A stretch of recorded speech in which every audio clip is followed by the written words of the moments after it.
छत्तीसगढ़ की राजधानी रायपुर में चाकूबाजी की वारदात थमने का नाम नहीं ले रही है। पिछले एक महीने में करीब 22 चाकूबाजी की घटनाएं सामने आई हैं, जिनमें से 2 लोगों की जान भी चली गई। सन्यासी पारा में युवक की चाकू मारकर हत्या कर दी गई। मॉडल साई नाम के युवक का नाबालिग युवती से प्रेम संबंध को लेकर विवाद हुआ था। पुलिस ने कोच्ची नाम के आरोपी को गिरफ्तार कर लिया है। खमतरी थाना इलाके में यह वारदात हुई, वहीं डंगनिया तालाब के पास भी चाकूबाजी हुई है। आरोपी युगल किशोर साहू ने आकाश राजपूत पर चाकू से हमला कर दिया। घायल युवक को पेट में गंभीर चोट आई और 3 घंटे की मशक्कत के बाद डॉक्टरों ने ऑपरेशन कर चाकू निकाला। फरार आरोपी युगल किशोर के खिलाफ मामला दर्ज कर तलाश की जा रही है। तो चाकूबाजी की घटनाएं थमने का नाम नहीं ले रही, जबकि लगातार पुलिस दावा कर रही है कि चाकू जो उपलब्ध हो रहा है उस पर रोक लगाने की कोशिशें जारी हैं, लेकिन फिर भी चाकूबाजी की घटनाएं लगातार सामने आई हैं। आखिरकार पुलिस के इन दावों के बीच भी इस तरह की घटनाएं क्यों हो रही हैं? पिछले दिनों ऑनलाइन मार्केटिंग कंपनियों को भी तलब किया प्रशासन ने, पुलिस प्रशासन ने, और जगह जगह बिकने वाले चाकू और हथियारों को लेकर भी हिदायत दी, जानकारियां इकट्ठा की, लेकिन उसके बाद भी चाकूबाजी की घटनाएं थमने का नाम नहीं ले रही है। आए दिन चाकूबाजी की घटना सामने आ रही है।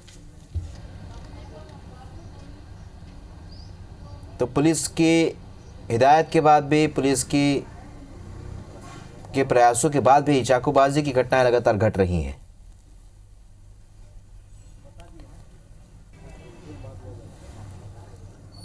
तो बाज नहीं आ रहे चाकूबाज, उन्हें चाकू उपलब्ध हो जा रहे हैं, जिसके चलते इस तरह की घटनाओं को अंजाम दे रहे। डंगनिया तालाब के पास भी चाकूबाजी की घटना हुई। धड़ल्ले से नाबालिग ऑनलाइन चाकू खरीद रहे हैं। 1 महीने में 22 चाकूबाजी की वारदात हो चुकी है। तो चाकूबाजी की घटना थम नहीं रही है। ऐसे में पुलिस प्रशासन के सामने एक बड़ी चुनौती है, किस तरीके से इन घटनाओं पर लगाम लगाए। नाबालिग से प्रेम संबंध को लेकर विवाद के बाद 2 आरोपियों को पुलिस ने गिरफ्तार किया है। चाकूबाजी की घटना हुई। बीते 1 महीने में 22 चाकूबाजी की वारदात। सन्यासी पारा में युवक की चाकू मारकर हत्या कर दी गई।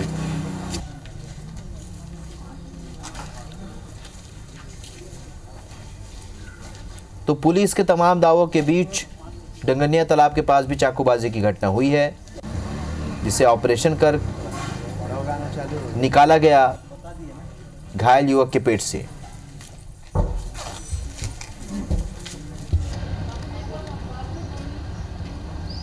तहसीन जैदी हमारे सहयोगी सीधे इस खबर पर हमारे साथ इस वक्त रायपुर से जुड़ रहे हैं।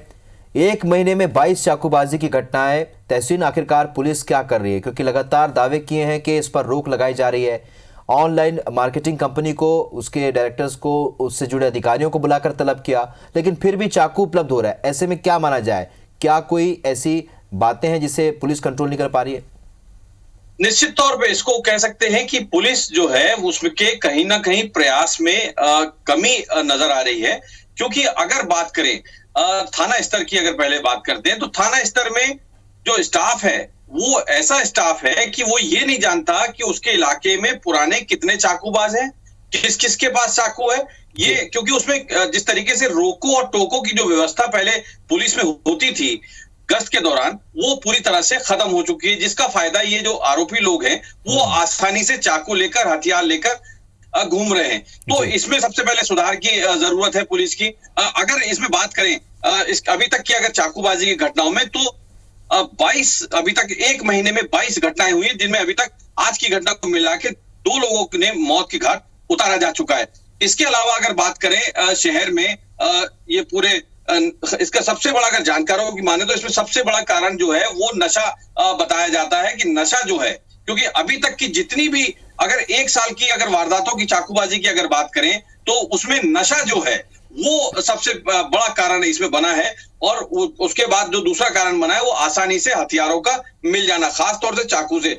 यहाँ पे राहुल जी अगर बात करें, जो साइटें हैं, जो सोशल साइटें हैं, वो उनकी जहां से खरीदते हैं ये लोग, वहां पे अगर आप पिस्टल मांगते हैं तो वहां पे लाइसेंस मांगा जाता है, लेकिन अगर आप चाकू वहां से मांगाते हैं तो बहुत ही आसानी से और बहुत ही कम दिनों में वो आ जाता है। इसको लेके पुलिस ने जरूर इसमें एक पहल जरूर की थी कि यहाँ के जो स्थानीय जो साइट के जो प्रतिनिधि हैं उनको बुलवा के पिछले दिनों, क्योंकि जब पिछले दिनों लगातार जो वारदातें हो रही थी उसके बाद इनको प्रतिनिधियों को बुलाया था और इनको समझाइश दी गई थी कि इस तरीके के जो जानकारी मांगी गई थी वो जानकारी भी अभी तक पुलिस के पास नहीं आ रही है।